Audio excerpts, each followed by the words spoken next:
đêm lạnh tại nơi đông hoang, có thiên thần từ trời cao hiện đến, làm cho các anh chan chiên rất hoang kinh vì hào quang chói lòa. Tiếng thiên thần chợt nghe vang vang, chớ hãi hùng vì này tin mừng lớn, là nay ở nơi Bê-lêm đấng cứu tinh vừa giáng nơi trần thế. Này là dấu để nhận biết Ngài, một con trẻ vừa mới ra đời bọc bằng khăn nằm trong máng con.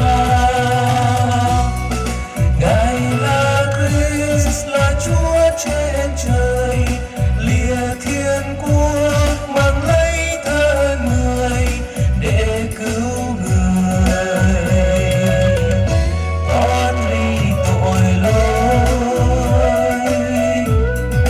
Các thiên thần hòa chung ca vang, chúc tôn Ngài là thần nhân hạ giáng, làm vinh hiến vua trời cao.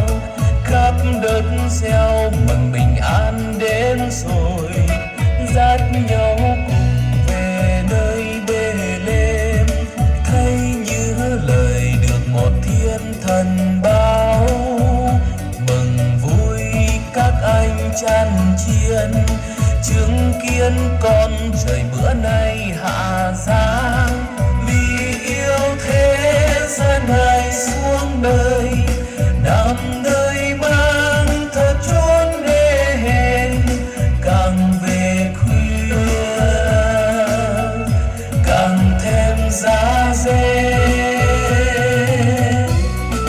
tình yêu Chúa thật quá cao vời.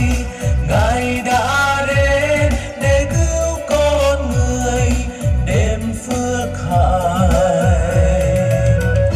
đến cho trần gian.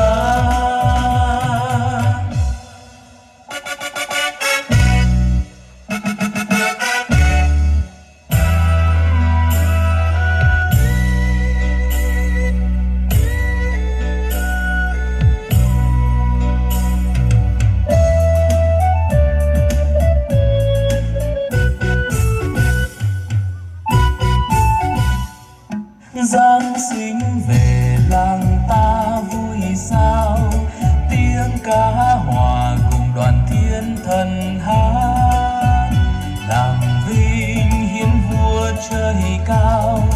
Khắp đất gieo mừng bình an đến rồi, chúc tôn Ngài là vua muôn vua, bởi yêu người mà Ngài vui lòng đến. Nay phước cho ai tin, đấng cứu tinh vừa giáng nơi trần thế, vì yêu thế gian Ngài xuống đời, nằm nơi mang thật chốn để hẹn. Càng về khuya càng thêm giá rét,